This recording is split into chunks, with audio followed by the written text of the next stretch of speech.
What's up, people? If you're new here, my name is Hansel Moore and I am the owner of Take 27 Studios, a film and production studio in downtown Dallas. And initially when I started this business, I wanted to have a space where I can create my YouTube content and also get an income from it for renting it out to other creators when I'm not using it. And over time of making a whole bunch of connections and networking, I've been able to get a couple gigs and even some paid gigs. And that kind of gave me an idea. So far, I've only worked with about 4 or 5 clients, but mind you, this is still a business that hasn't even been promoted yet. This is strictly off networking, knowing people and people referring me to other people that they know and knowing my work. Because I've done content for my YouTube channels, I've done content for my studio, and I've done content for my personal social media platforms. And they thought my work was good enough to refer me to people that they knew, and also been able to work with some friends as well. So I think I'm ready to take that next step, and I'm gonna share with y'all some of my strategies.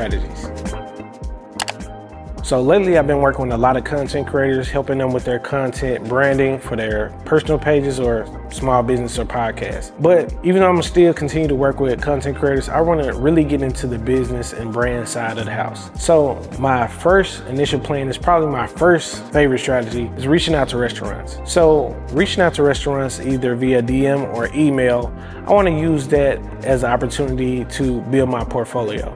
And this is how I'm gonna do so. So I plan on reaching out, providing a free service for them just so they can see my work. That way I can build rapport and also build a relationship with that brand or business. And also in the meantime, I'm creating a portfolio that I can reach out to other businesses as well and show them my work. So that's my first strategy.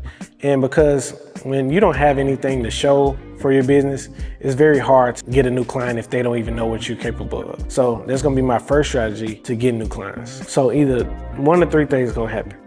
Firstly, a lot of them respond and I just have a whole lot of business and it's gonna be probably hard to keep up with, but I guess you can call that a good problem to have. 2, if 2, 3, or 4 people reach back, and that, I feel like that's more sustainable, you know what I'm saying? I wouldn't be mad at that. It's a great start. Or 3, nobody responds at all. And we're back to square one. But it's all right, you gotta get out your comfort zone sometime because it might pop off. Because if you get scared of taking that risk and reaching out to people, you ain't gonna never get nowhere. You're gonna stay in the same place. That's the mindset I had with opening this space, and that's gonna be the mindset I continue to have with starting this new endeavor with video creation. So I'm gonna keep y'all updated, and I'm gonna keep y'all in the loop on how it go or it don't go.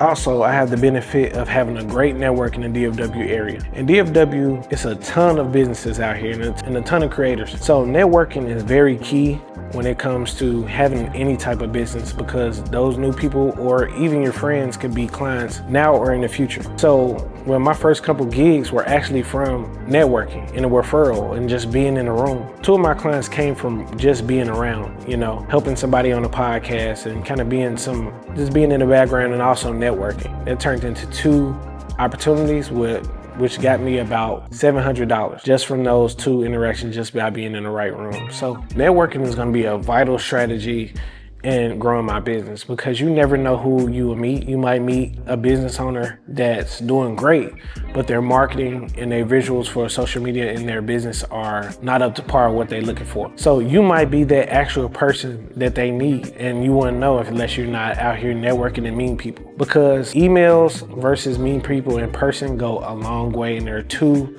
completely different things, at least in my perspective, because with an email, you can come off a little spammy, but in person, you get a chance to know that person, understand who they are, understand what their pain points are, how you can help, understand what their business is, because their business might even help your business. You never know, and it can be a win-win on both sides. So networking and meeting people in person is probably gonna be top priority in this strategy of content creation and building my production brand. Always remember, people can work with anybody. Why should they work with you? Because you can meet that person and y'all can have the same similarities. Y'all might be the same from the same city. Y'all might have similar interests. You might be able to build that rapport versus that other person reaching out to them via email. It goes a long way. network with other creators, network with other videographers, photographers. It's not a competition. Of course, you want to have your own goals, but it's a billion people out here and a billion opportunities, to the point where some creators have so much business they need help. So one thing that you can do, and something I might look into, and some things I'm gonna look into, because I know a lot of creators owning the studio, you run into a lot of videographers, cinematographers. It's crazy out the amount of people that I met. Sometimes they have a lot on their plate and they need help. Like, for example, I know a lot of guys that do weddings and they can't do a whole wedding by themselves. It's at least 3 people out there with cameras and also a photographer out there. So it's a team job. So if you're a freelance videographer or want to get into this business, definitely look into connecting with other creators, because they might need backup on certain sets. And also, I'm even working on certain projects that I need help with. You know, I have my 2 cameras, my FX3 and also my A7 IV I'm recording on right now. But if I wanted to do a movie or a bigger production that calls more cameras, I have to bring somebody in or go rent a camera. But it's better to have a team, so that way you can help other creators as well. That's gonna be my third and final strategy so far. Still gonna be looking at other things, and if you're a videographer or photographer, or you've been in this space for a while and you have any advice, definitely let me know down in the comments for sure. I'm really looking forward to 2026 and everything it brings for my business. And if you have a business in the DFW area and you need some content, feel free to reach out. I love to connect. And if you like this video and you appreciate this content, make sure you check out this video too. And until next time, people, peace.